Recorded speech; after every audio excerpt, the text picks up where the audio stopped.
কোথায় ব্যথা পেয়েছ? ওকে চলো চলো, হাঁটো হাঁটো হাঁটো। আয়রা চলো, হাঁটো হাঁটো, আমরা হাঁটতেছি। দৌড় দাও, দৌড় দাও। আচ্ছা তাহলে হেঁটে হেঁটে আসো।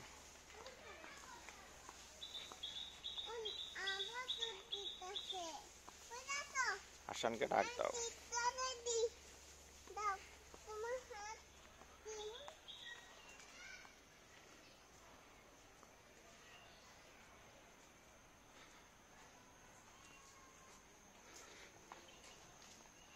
তুমি কোথায় ব্যথা পেয়েছ?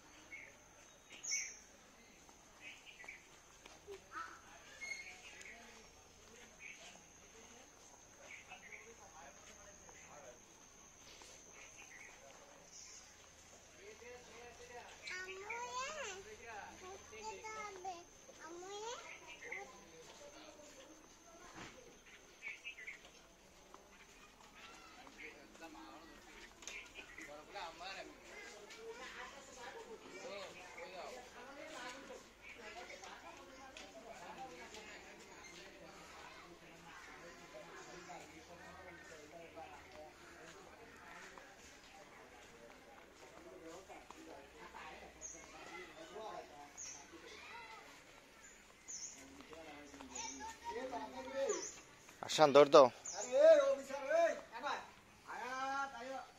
আসান দৌড় দাও, দেখি কে কে আগে যায় দেখি।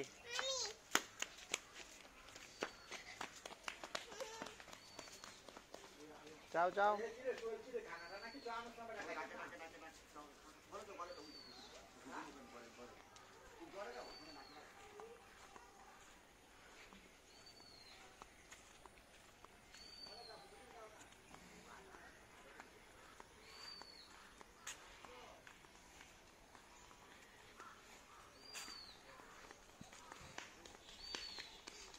আস্তে আস্তে আস্তে।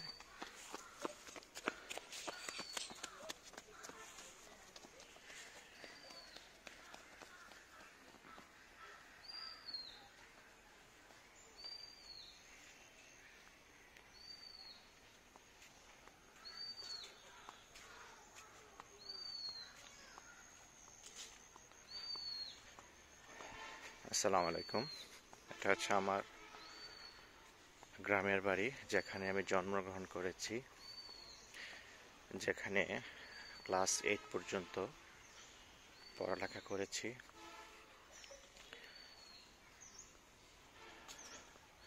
সামনের ওইটা হচ্ছে প্রাইমারি স্কুল, আর আমাদের ঘরটি হচ্ছে একেবারে পিছনে। এগুলি হচ্ছে আমাদের ঘর, বাট আমরা এখানে থাকি না, থাকা হয় না।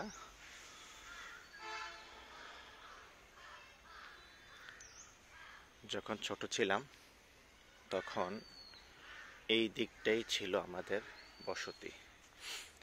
পিছনে ছিল পুকুর, আর ওই পাশটা ছিল বাড়ির পিছন অংশ।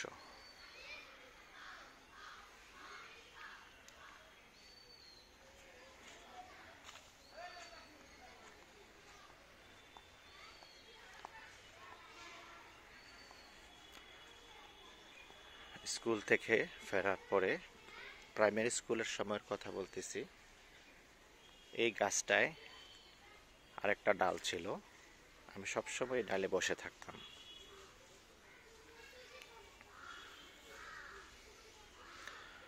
আমাদের আরেকটি গাছ ছিল, এখনো আছে, যেটাতে আমরা প্রায় ভাই বোনেরা একসাথে গাছে উঠতাম বা খেলাধুলা করতাম। সেটি হচ্ছে এটি। ছোটবেলায় আমরা বলতাম জাম্বুল, আসলে হবে জামরুল এই গাছটি। আর এটা একটা আম গাছ। ঠিক এই পোর্শনটায়, মানে এই জায়গাটায়, মানে বসে থাকার জন্য আমাদের ফেভারিট প্লেসগুলোর ভিতরে একটা প্লেস ছিল এটা। এখানে প্রায় বসতাম উঠে উঠে। মানুষের সংস্পর্শ ছাড়া প্রত্যেকটি জিনিস যেরকমভাবে মলিন হয়ে যায়, জরাজীর্ণ হয়ে যায়। আজকে আমাদের না থাকার কারণে বা মানুষের সংস্পর্শে না আসার কারণে গাছপালাগুলি যেন সেই রকম হয়ে যাচ্ছে।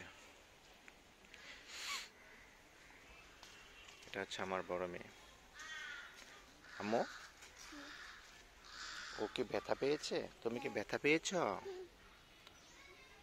আচ্ছা,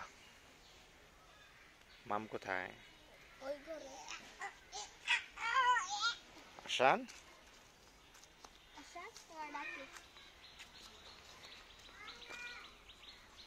তোমার মাম দেখো ওই আসতেছে।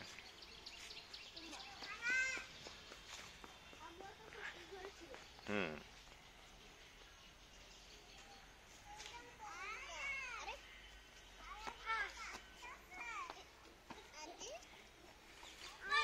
আমাদের পুরো বাড়িটার অর্ধেক অংশ হচ্ছে এদিকে আর অর্ধেক অংশ হচ্ছে ওই দিকে। ওই দিকটাই হচ্ছে আমাদের পুকুর পাড়, পুকুর এবং অন্যান্য অংশগুলি।